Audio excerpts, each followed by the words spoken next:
Attorney General, hardly a day goes by in the city of Chicago that someone isn't killed with a firearm. The cases are heartbreaking. Little boys and girls standing on their porches and going to school. And on August 7th, the Chicago police officer Ella French and her partner officer Carlos Yanez were conducting a routine traffic stop in the city. The person in the car opened fire. Officer French, age 29, was murdered, and Officer Yanez was severely wounded. I never saw such an outpouring of emotions in the city. I went down to Rita High School on the south side near Beverly, where they had the memorial service. There were hundreds, if not thousands, of women and men in uniform and just ordinary citizens standing, waiting for their turn to pay tribute to Ella French for what she had done for our city. 2 days later, we found out from the U.S. Attorney's Office that the gun used to murder her was obtained from Indiana through a straw purchase. That's when a person who can clear a background check buys a gun at a federally licensed gun dealer and gives it to someone who cannot clear it. What are we going to do about this? What is going to be done at the federal level to show that we're taking this seriously? Ours isn't the only city that is facing this challenge, and we've got to act soon. Mr. Chairman, I am as concerned as you are, and as I'm sure all members of this committee are, about the rise of violent crime all across the country. I was in Chicago, as you know, at almost the exact time that the officer that you speak of was killed. I have gone to meet with the families of an ATF agent who was killed on duty, and I have stood on the mall with a candlelight vigil for many other police officers who were killed in the line of duty. The Justice Department is doing everything possible with respect to violent crime. In May of this year, I launched a violent crime initiative which brings together all of our law enforcement on the federal level to meet with, to coordinate with, cooperate with state, local, tribal, territorial law enforcement to fight this issue. Our federal agencies, DEA, ATF, Marshals, and the FBI are all deeply involved in this. Our programs, Project Safe Neighborhoods, continue in all these ways, and we're looking for large amounts of money to provide in grants to police departments.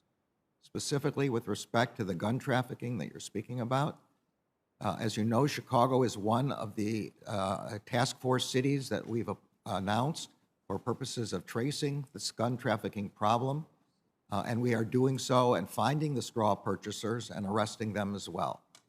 I could not agree more that this is a serious, serious problem that needs the attention of the entire country's law enforcement, and the Justice Department is very much involved in the fight. I'm going to be meeting with those federal law enforcement agencies to talk about the strike force and what they're doing, how they're cooperating with state and local law enforcement.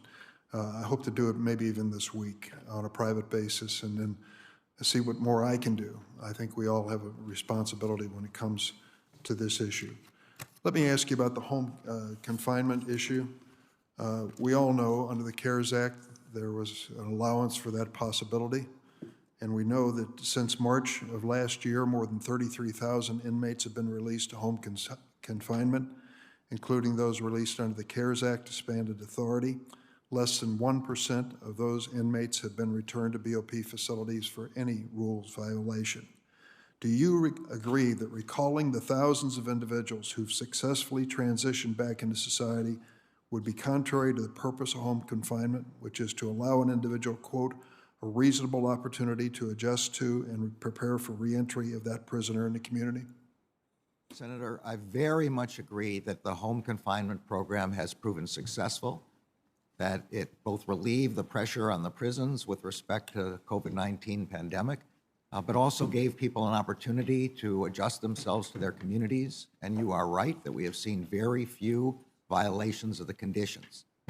So I'm very strongly in favor of being able to continue this program. Well, I'm hoping that we can get a definitive reversal of the OLC opinion that was dropped on the desk as President Trump left office, and make it very clear what will happen if and when, and I pray that soon, the COVID-19 emergency is lifted. I'd like to move to another topic which has already been addressed by myself and Senator Grassley. I really invite the members of this committee, if you don't believe me, type school board violence into your computer and take a look at what's happening. It's happening all across the country. In my state, as I mentioned, a 30-year-old man arrested and charged with battery, disorderly conduct, after striking a school board member at a meeting. California, father yelling profanities at an elementary school principal. His daughter calmed him down. He later returned to confront the principal and struck a teacher in the face who attempted to intervene. Ohio, a school board member sent a threatening letter saying, "We're coming after you." And after the board member posted the letter on Facebook, the president of the Board of Education for a nearby district reported his board had received similar threats. Pennsylvania, a person posted threats on social media which required the police to station outside each of that district's school.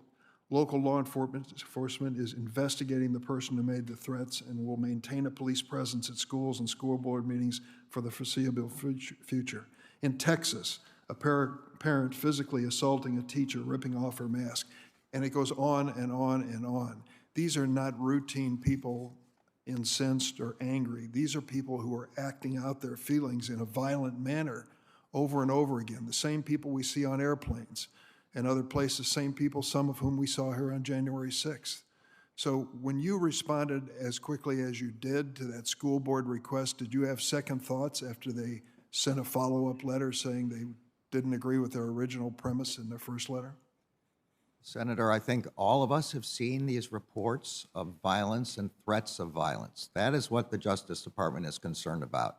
It's not only in the context of violence and threats of violence against school board members, school personnel, teachers, staff. It's in a rising tide of threats of violence against judges, against prosecutors, against secretaries of state, against election administrators, against doctors, against protesters, against news reporters. That's the reason that we responded as quickly as we did when we got a letter indicating that there were threats of violence and violence with respect to school officials and school staff. That's the reason, that's what we are concerned about. That's part of our core responsibility. The letter that that was subsequently sent does not change the association's concern about violence or threats of violence. It alters some of the language in the letter, in the letter that we did not rely on and is not contained in my own memorandum. The only thing the Justice Department is concerned about is violence and threats of violence. Senator Grassley? Yeah,